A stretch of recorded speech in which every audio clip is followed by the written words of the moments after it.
We have to stop it right there. This is amazing vocal agility. This is just what I love about live performance, because every single note was just bang on. Kia ora, my name is Louise and I am your vocal coach today, because we are going to be taking a look at Zara Larson and her Grammy's performance of Midnight Sun. We're going to be taking a look at what is she up to with her vocal technique, how is she creating these sounds, and how can you create them at home. Wish us luck, because this song rocks. Let's see what Zara Larson is up to with her vocal technique.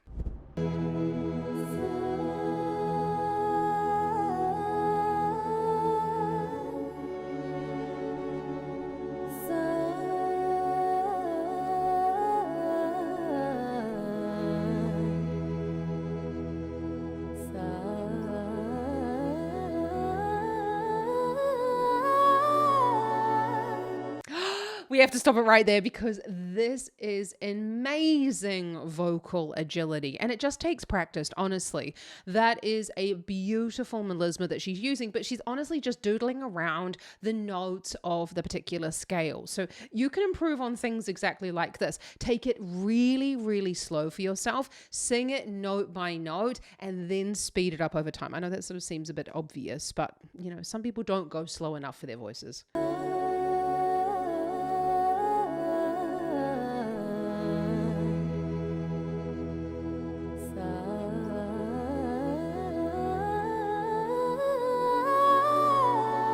Do you hear that? She's opening up into a wider mouth shape, and that tongue was also becoming a little bit more tense there. To make sure that there's tension in the tongue, because that's what's creating that sound, is the disruption of the sound by the tongue itself.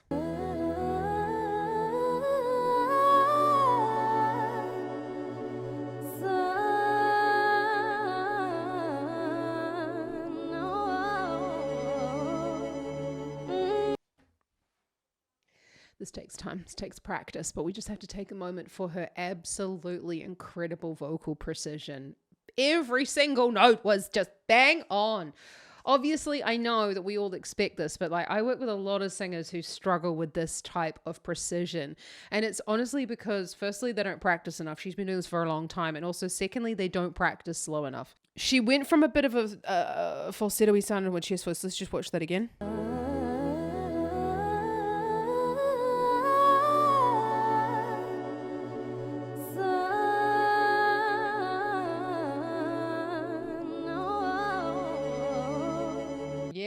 So you go, sun. She was going into that more fuller voice sound, bringing the vocal folds together, thicker vocal folds, lower, and sun, helped by the fact there's lots of thyroid tilt going on in there. Now, thyroid tilt is when we use this thyroid cartilage. It's here where that first knobble is, where your Adam's apple is.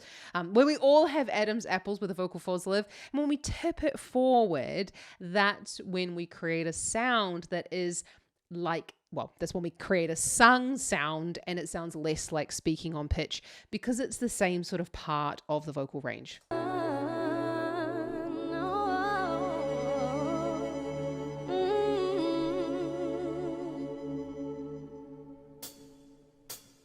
No nightmares when you can still see the light. Can't find me, I'm not in the city tonight. I like your playlist, boy, turn it up a little louder. Roads empty, so you drive a little faster. Ain't taking nothing tonight, but I'm feeling so high. Oh my goodness me. There's so much to unpack in there. So let's just go back on that, because we've got this, "Don't find me, I'm not in the city tonight." She's got a slightly breathier chest voice sound than what we've heard in previous recordings. Is what I love about live performance, because you can change the way you sing something. Isn't it funny? Makes it interesting. Can't find me, I'm not in the city tonight. I like your playlist, boy, turn it up a little louder. Roads empty, so you drive a little faster. This is just with such vocal agility, but I'm loving the way that she's placed the song directly in a sweet spot of her voice so that the higher notes when she's going into that falsetto range are coming across really in that easy falsetto. And we know she's an amazing singer, but it's still about which key you're singing the song in, so where the voice is placing. And those lower notes just slip very easily into that chest voice. Let's just watch that again. I like your playlist, boy. Turn it up a little louder. Road's empty, so you drive a little faster. It's a playlist voice, so you gotta move louder. And she's doing that little aspirate offset there. Now, that's a style thing. I'm not really too sure if Zara has made that decision to go and let out that air at the end, but it is a really lovely way of adding in style into the song, because that's that sigh that we kind of, well, not that we kind of, that we experience as humans, right? And it was like, I'm having such a good time. Road's empty, so you drive a little faster. Ain't taking nothing tonight, but I'm feeling so high. Show my tan lights, low rise, rooftop down is golden hour all the time. This is a really lovely example of the tongue position in singing. So you can see that the tongue is forward in the mouth, touching the back of the bottom teeth, but it's almost splayed a little during this part of the song. It's also low in the range, and that's where the tongue position is so important, that we're not pushing the tongue down to aid the larynx from lowering. We need to lower the larynx and not lower the tongue in this part of the song. You see the light. Find me. I'm not in the city tonight. And you saw that there's such economy of that voice there, where you've got, I'm not in the city tonight. There's not a lot of movement going on, because when we're staying in a particular part of the voice, we don't actually need to move the mouth quite as much as if we were speaking. It can sometimes actually hinder us when we over move the mouth. It sort of sounds like we're chewing the words, because we tend to spend most of the time when we're singing on the vowel of the word. But if I was to do that when I am speaking, I would sound ridiculous. So speaking and singing are actually well, they're two different things. They're not the same at all. Can't find me. I'm not in the city tonight. I like your playlist, boy. Turn it up a little louder. Road's empty, so you drive a little faster. Ain't taking nothing tonight, but I'm feeling so high. That little nothing tonight, but I'm feeling so high or fine, not quite sure. But we've got that falsetto going back down into the thinner, thick vocal folds, feeling so high. It's not like she's gone feeling so high and really beefed up that chest voice. There's a whole bunch of different colors that we can bring into the chest voice. It's not just being like loud and quiet. We've got this whole array, and you might also know that as being like mixed voice, right? So we're mixing these parts of the chest voice and the head voice in order to create a lighter chest voice, lower in the range. Ain't taking nothing tonight, but I'm feeling so high. Show my tan lights, low rise, rooftop down is golden hour all the time. Those little short shots, it's golden out all the time. We know that she didn't need to do that, but she's bringing in that breath in order to make us feel that sort of rooftops down. You know, this was up for dance number, I think it was. So we needed to bring in a little bit of that beat there. It's the midnight sun, kiss, get under the red sky, laying on your chest like this. Hold me like the pebbles in your hand. In this just in the sand, summer isn't over yet. Skinny dipping with your heart out, it's my favorite part. Totally about the placement of the song within the voice. If you are finding it really difficult to go, na, na, then you're singing this in the wrong key. Those higher notes, which are in falsetto, we have a stiff vocal fold, must sit above the passaggio. And those lower notes, ba-da-da-da-da, must sit below your passaggio in your chest voice. So play around with this particular song, because it just, placement makes it so much easier to sing. And I see singers struggle so often with that flip from chest voice into falsetto. Skinny people with your heart out. It's my favorite part. Now we ain't gotta tell no one. Never-ending midnight sun.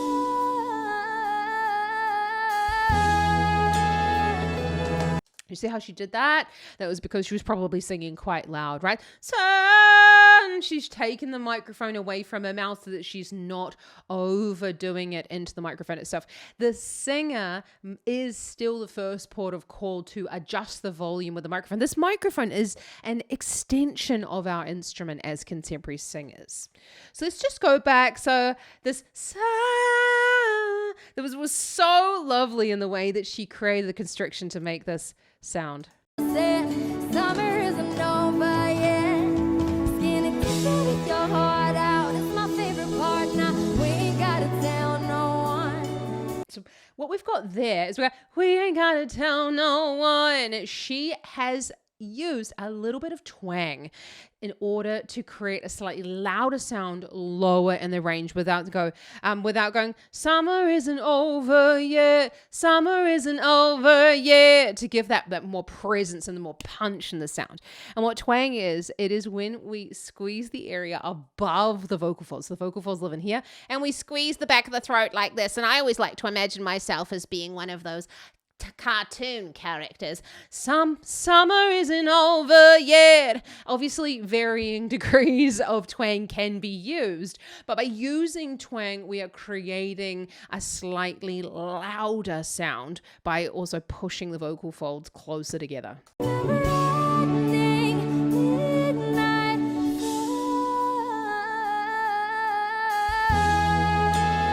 You can see that never ending. We've got the falsetto going on there, and there is an increase in the constriction. What we just said before was the tightening of the area above the larynx. And in, we also need to make sure that we are tightening the tongue root in order to basically disrupt the air. We need to put some stuff in the way of the sound, because otherwise falsetto will be and in. It'd be very breathy and quite wide and quite hooty and not loud at all. But when we go and in and shove a whole bunch of twang through that sound, well, not a whole bunch, but when we shove some twang on top of that sound, this is what happens. With your heart out, it's my favorite part. Now we ain't gotta tell no one.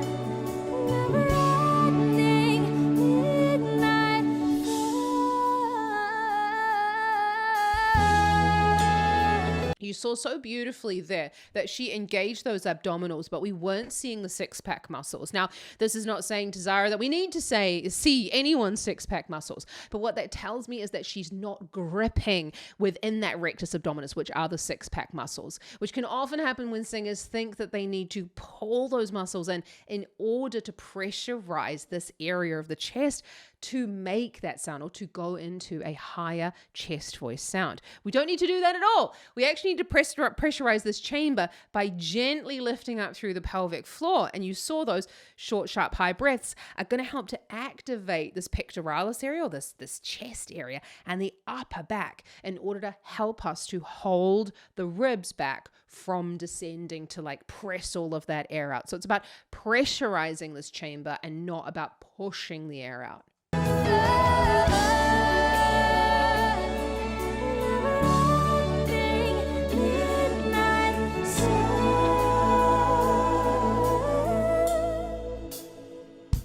So we've got never ending midnight beautiful vocal agility. We're going from that constricted falsetto into the chest voice there. But what you're noticing is that she's not using any jaw movement in order to create that sound. And that's because, well, the jaw has got absolutely nothing to do with that sound. We want this cool, calm, and collected jaw. And if you notice anything through pretty much every single one of our videos of looking at professional singers, they will have a very cool, calm, and collected jaw, because it's just a recipe for vocal disaster, actually, if you've got a whole bunch of jaw tension.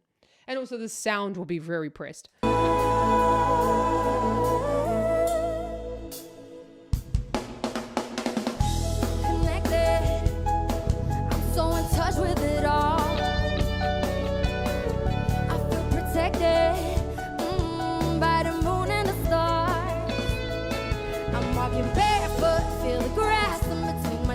Bombshell wind in my hair, let it blow, yeah. It's been a while since I cried over something so nice. I'm not really too sure if I'm loving the arrangement with the full orchestra. And you know that I am a sucker for an acoustic version of a song. I just feel like it kind of... Something's missing from the song, and I'm not 100% sure if the vocals go with this particular version. A lot of that probably has to do with the fact that they have very little time to rehearse with these things, and it would be a different story if this was a band or an orchestra that was traveling with her for a longer period of time. But of course, I don't actually know if they are. This is, I'm sure, some of her band, but yeah, not sure that this quite goes with it. I feel protected by the moon and the stars. I'm walking barefoot, feel the grass in between my toes. Bombshell wind in my hair, let it blow, yeah. It's been a while since I cried over something so nice. A perfect something so nice. Adding in a bit of that rattle there, and that's when the arytenoids, which are the things, the cartilages that open and close the vocal folds, when they knock together, and I like to call it my little Cookie Monster sound. But when we appropriately add in that rattle, like to specific parts of the song, it will really add in that little bit of flair rather than like blanket adding it everywhere. Gonna go back on that because I like the way that she's boosted the sound in the second verse. I'm walking barefoot, feel the grass in between my toes. Bombshell wind in my hair, let it blow, yeah. It's been a while since I cried over something so nice. Ba-da-da-ba. Grass in between my toes, I really like that she's changed her accent ever so slightly for, well, her singing in general, because it's something that really fits with the style of the sound. We've got a little bit of that sort of brassiness coming in through that twang in that chest. Beneath my toes, almost that attitude that's coming in from that level of constriction and twang is really needed in this style of music. I'm walking barefoot, feel the grass in between my toes. Bombshell wind in my hair, let it blow, yeah. That was an excellent use of an imploding T to create that sound. So a T consonant is actually what we call a plosive.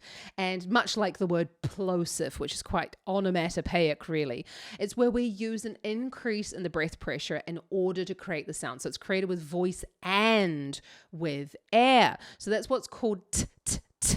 This is an unvoiced consonant, and it's also falling under the word, like the umbrella of plosives. And this is why you see things like these windshields, or you see pop filters, so all of that air doesn't just go down the microphone. So Zara is doing a great imploding T, because as a singer with a microphone right in front of it, we don't necessarily want to go into the microphone because there's no pop filter on hers. In between my toes, yeah, she's allowing the air to almost come inward rather than sending it outward. I know this sounds a little bit like how do I do that, Zoe? But that's one of the things that I have available as an entire class inside my vocal academy, because we need to look at this. That is a very important part of pop singing, so we don't just like spit everywhere. Bombshell wind in my hair, let it blow. flow, yeah. It's been a while since I cried over something so nice. So right, roots up, down, forest, golden hour, all the time. It's the midnight sun kiss, skin under the. So we've got that lovely belt all the time. She went into more of a yell belt there. Now, there are lots of different colors for our belt, but what we call a yell belt is when we are using more of an vowel. We're staying on a long held note. There tends to be no vibrato, or if we're using it, the vibrato comes in right at the very end to color that sound. It sounds, well, exactly like it says on the tin, right? It sounds like a yell. Time! It is usually a very loud sound. Belt is very loud, but we are really looking for that open or vowel that we sort of tend to sit on as singers, and that's when it was signaling that yell belt.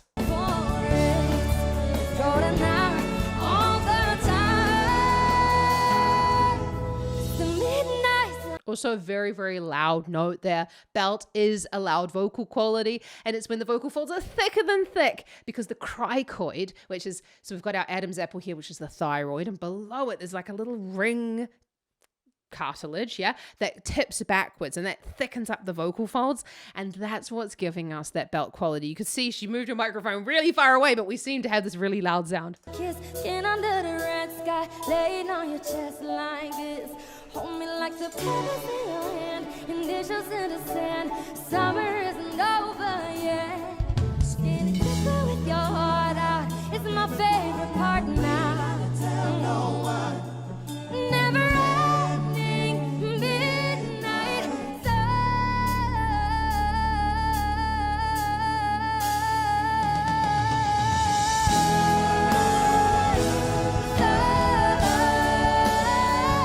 Okay, I'm really enjoying that she's changing up the melody there to show us, firstly, her vocal prowess, although we already knew that she didn't need to show us, but obviously she needed, this is, her first performance, I think, at the Grammys. This is incredible. And it is important when we are changing the style of the song that we also change the style of our vocals. She's got more long lines. She's turned it into more of a ballad than the dance number than it really is. Let's just go back on that because we can see these short breaths. favorite part now. Tell no one. Never ending midnight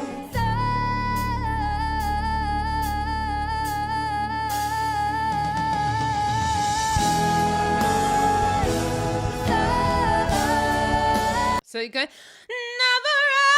ending midnight. And we saw that activation of not only the upper chest muscles for the breathing, but also those abdominal muscles. We saw almost like a pulling forward. If you saw that impetus, let's just watch that again.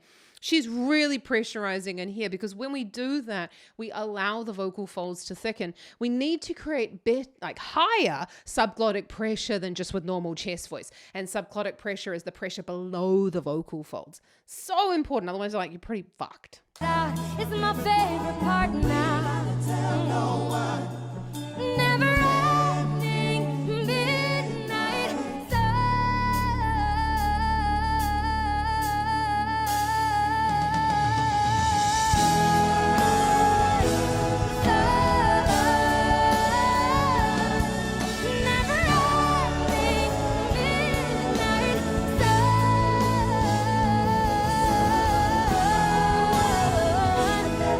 I know she's going to go absolutely crazy now, but before she does, this is such an excellent example that even someone at Zara's level can start to get a little bit yelly when they're starting to sing, especially when you get a bit nervous. The tendency is to push, our heart is racing, we're hearing different things. This is a huge opportunity for her, and I'm not poo-pooing Zara in any way, shape or form, but I just love seeing live performance because we can see she's a human and it happens to all of us. And this is just the beauty of live performance.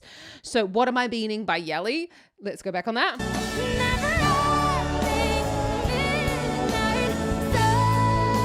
Hear that? Never ending to the ending. We're sort of getting these surges of the sound there instead of never ending, where she was doing these quite tall vowels actually before instead of spreading the vowel. So that's what I'm meaning by getting a little bit yelly. When we are spreading the mouth in our belt, that does tend to boost the upper frequencies. Belt's already quite loud and it's already got a degree of twang in there. So we don't want to be spreading all the time. That's something, I can't remember what her name, Jody. She does the raise your ya. That's exactly what she's doing. She's trying to get a longer mouth position so that we stop spreading to boost those higher frequencies, because with a longer mouth shape, we are also getting that R, more of that R vowel, and that creates that natural darkening.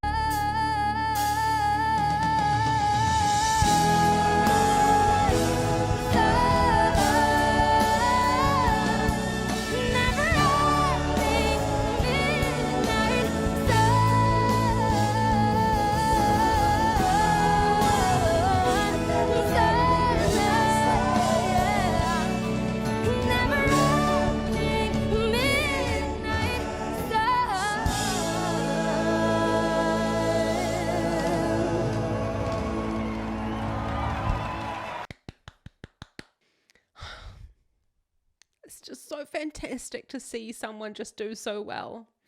It's just so awesome. And I've been seeing all the clips of her online, and I've been seeing, it's been like, 9 years since Lush Life came out. And, it's just so wonderful to see someone who's worked so hard to end up on the Grammy stage like that. And I see singers,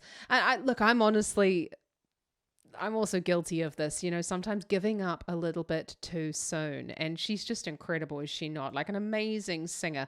I love that moment at the end of a performance, because it's just like when you see her and you can see whether someone's done like happy with their performance or not. And she just looks so happy with it. Let's just go back on that, because I'm loving these last little moments. And what have we got? We have a very similar vocal quality.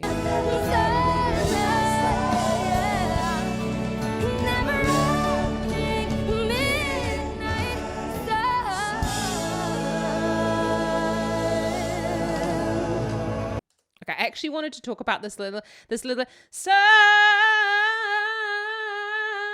I mean, like, hats off to her. I mean, that's obviously, she wrote the song, right? She can do it. But what we're doing there is we're actually oscillating between two notes. So I want you to practice with the app. It's called Nail the Pitch. I'll put a link for you down in the description below. I love using Nail the Pitch in teaching, because you can really see what's going on. And this is not affiliate, okay? It's a completely free app for your phone, both Android and Apple. And you can really see the pitches while you're singing. It's so important to make sure that you're practicing your pitching. We'll talk a little bit about the jaw.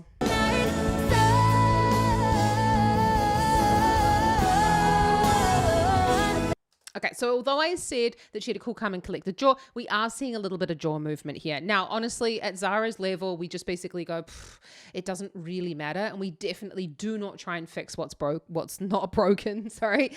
But what we would really want to do with a singer, even at Zara's level, is what we call myofunctional training exercises, where we're working at strengthening the tongue, strengthening the jaw, strengthening those articulators, so that maybe then the jaw at some point can go, do you know what? I actually can just chill out and I don't need to join in with these notes.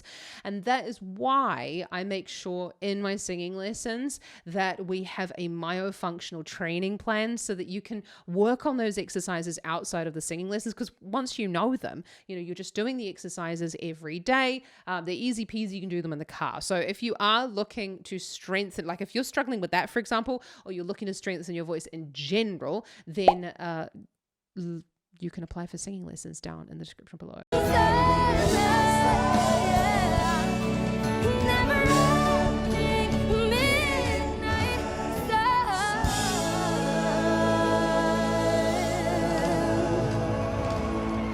So fantastic. Did you see at the end there's sun?